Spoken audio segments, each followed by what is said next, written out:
உங்களுடைய பொன்னான வாக்குகளை எல்லாம் இரட்டை இலை சின்னத்துக்கு அளித்து வெற்றி வாய்ப்பை தேடித்தார் என்று கேட்டுக்கொள்கிறேன்.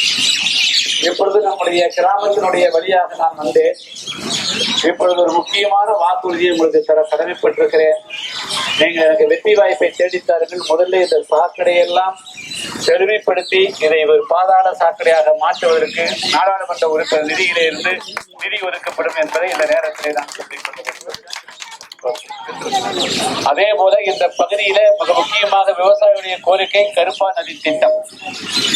அந்த திட்டத்தை அமலாக்குவதற்கு நாடாளுமன்றத்திலே வலுவான குரல் கொடுப்பேன். இந்த பகுதியுடைய குடிநீர் பிரச்சனையை நிரந்தரமாக தீர்த்து வைக்கப்படும்.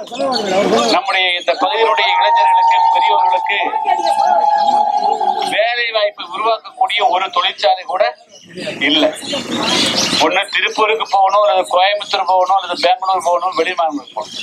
எனவே நம்முடைய இந்த ஆலங்குளம் பகுதி மிக மிக வறட்சியான பகுதி, ஒதுக்கப்பட்ட பகுதியா இருக்கு. எனவே இந்த பகுதியினுடைய தாய்மார்கள், இளைஞர்கள், பெரியவர்களுக்கு இங்கேயே வேலை வாய்ப்பு கொடுக்கக்கூடிய தொழிற்சாலைகளை கொண்டு வருவதற்கும், அதே போல இப்பொழுது மோடி அவர்கள் ஒரு அற்புதமான திட்டத்தை கொண்டு வந்திருக்கிறார். என்ன திட்டம்னா, எத்தனையோ பேருக்கு சொந்த வீடு இல்லாம இருக்குல்லங்க. இந்த சொந்த வீடு இல்லாதவர்களுக்கு 5 வருஷத்துக்குள்ள 10 லட்சம் ரூபாயில சொந்த வீடு. இப்ப நான் ஒரு வாக்குறுதி தர்றோம், ஒரே வருஷத்துக்குள்ள நாங்க எம்எல்ஏ எல்லாம் சேர்ந்து நம்முடைய வீடுத்தவர்களுக்கு சொந்த வீடு வாங்கி கொடுப்பதற்கு நடவடிக்கை எடுப்போம் என்பதை இந்த நேரத்தில் நான் சொல்லிக்கொள்ள விரும்புகிறேன். எனவே நம்முடைய மேலக்கலங்களுடைய மக்களுடைய நீண்டகால கோரிக்கைகள் கருப்பா நதி திட்டம், அதே வேலை வேலைவாய்ப்புகளுக்கு வேலை கொடுப்பதற்கு தொழிற்சாலைகள், 100 நாள் வேலையை முறையாக கொடுப்பதற்கு ஏற்பாடுகள் போன்ற நல்ல திட்டங்களை எல்லாம் அமலாக்கி தருவோம். உங்களுக்காக நாடாளுமன்றத்தில் நான் வாதாடுவேன், போராடுவேன்.